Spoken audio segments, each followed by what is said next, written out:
Very wall welcome. स्वागत है आप सबका मेरे नॉलेज प्रोवाइडर के इस वीडियो में। और इस वीडियो में आज हम डिस्कशन करने वाले हैं अर्थ के अपकमिंग फ्यूचर के बारे में।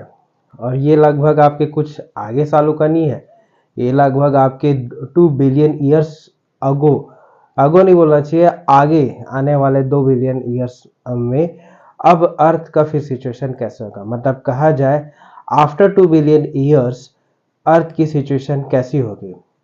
आफ्टर 2 बिलियन ईयर्स के बाद अर्थ में एटमॉस्फेयर या इसके एटमॉस्फेरिक कंडीशन कैसे होंगे, यहाँ वातावरण कैसे होगा, एटमॉस्फेरिक लेवल्स में ऑक्सीजन का कंसंट्रेशन या ऑक्सीजन की उपस्थिति है वो घटेगी बढ़ेगी, क्या होगा, इस वीडियो में आज हम ये देखेंगे। तो इस चीज़ का एनालिसिस करने के लिए रिसर्चर्स की टीम ने एक प्रयोग किया। इन्होंने लगभग कई 4000 के आसपास सिमुलेशन किए एक प्रैक्टिकल वे में, और इन्होंने देखा कि अर्थ आगे चल के 2 बिलियन ईयर्स के बाद कैसा होगा, यहाँ का वातावरण कैसा होगा, यहाँ की परिस्थितियाँ कैसी होंगी, क्या यहाँ पर जीने लायक सर्कमस्टेंसेस या कंडीशन रहेंगी या नहीं। तो इसी को देखते हुए इस सिमुलेशन को किया गया। तो आपके जापान के टोहो यूनिवर्सिटी से वहाँ के आपके कजुमी ओजाका जो रिसर्चर्स हैं उन्होंने कुछ एक्सपेरिमेंट किए। तो इन्होंने कुछ एक्सपेरिमेंट किए, जो मिस्टर कजुमी ओजाका है उन्होंने कुछ एक्सपेरिमेंट्स करके इसको देखा और एक एनालिसिस किया कि आगे 2 बिलियन ईयर्स अगो में अर्थ की सिचुएशन कैसे होगी। तो इसमें उन्होंने एनालिसिस करके बताया कि हमारा जो सन है, जो हमारा स्टार है, हमारे सोलर सिस्टम या हमारे सौरमंडल में एकमात्र स्टार है सोलर सिस्टम में जिसको हम सन बोल रहे हैं या सूर्य बोल रहे हैं, ये आगे चल के इसकी ब्राइटनेस और बढ़ेगी। मतलब ये और ज़्यादा चमकदार होगा। मतलब अर्थ में फिर हीट और बढ़ेगा, तापमान और ज़्यादा बढ़ेगा। इस तापमान के बढ़ने के कारण आने वाले लगभग 2 बिलियन ईयर्स में ये देखा जाएगा कि हमारा जो एटमॉस्फेयर है उसमें ऑक्सीजन का कंसंट्रेशन गिरेगा। अब ऐसा होगा कैसे? ऐसा इस तरीके से होगा कि यहाँ पर वातावरण में आपके कार्बन डाइऑक्साइड के लेवल्स जो अभी इंक्रीज कर रहे हैं ग्लोबल वार्मिंग की वजह से, ये आगे जाके घटेंगे। अब ऐसा होगा कैसे?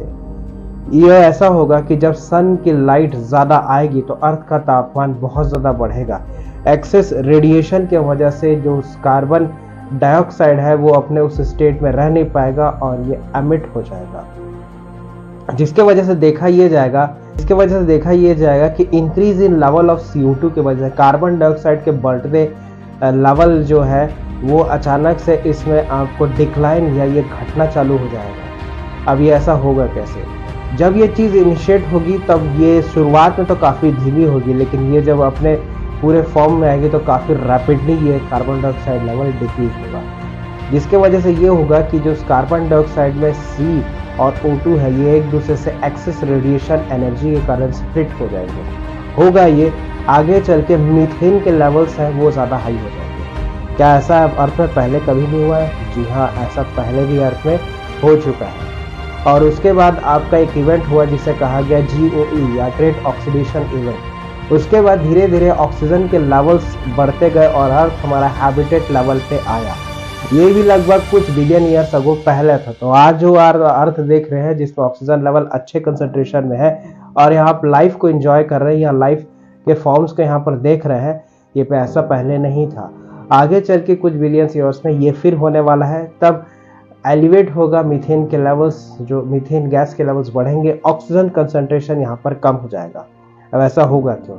आपको पता है जो ऑक्सीजन फोटोसिंथेसिस से बनता है, मतलब प्लांट्स फोटोसिंथेसिस करके जिस ऑक्सीजन को बनाते हैं, और ये कहा जाए जो समुद्र मौजूद जितने भी एल्गे के फॉर्म्स हैं या जो शैवाल है, ये जो इनको बनाते हैं वो बनाते हैं आपके, इनको जो ऑक्सीजन प्राप्त होता है इस प्रक्रिया में वो मिलता है पानी से या वाटर से। और ये सब हमारे सबसे ज़्यादा ओशन या रिवर्स के फॉर्म में हमारे पास अवेलेबल है। तो ओशन और रिवर के फॉर्म्स में जो अवेलेबल है, अब कल्पना कीजिए जब अर्थ के रेडिएशन अपने एक्सेस पे आएगा तो ये जितने भी ओशन और रिवर हैं ये वाइप आउट हो जाएंगे, ये वाष्पीकृत होकर यहाँ से गायब हो जाएंगे। कहा जाए सरफेस वाटर तो बचेगा ही नहीं। आगे आने वाले 2 बिलियन ईयर्स अगो में या 2.5 बिलियन ईयर में कहा जाए ये जो सरफेस वाटर है, ये सतह में जो पानी है वो बचेगा नहीं। ओशन में भी के सरफेस में जितना पानी है वो भी धीरे धीरे वाइप आउट हो जाएगा। इसका कारण ये होगा ऑक्सीजन कंसंट्रेशन अब धीरे धीरे डिक्लाइन करेगा, मीथेन के लेवल्स वातावरण में बढ़ेंगे।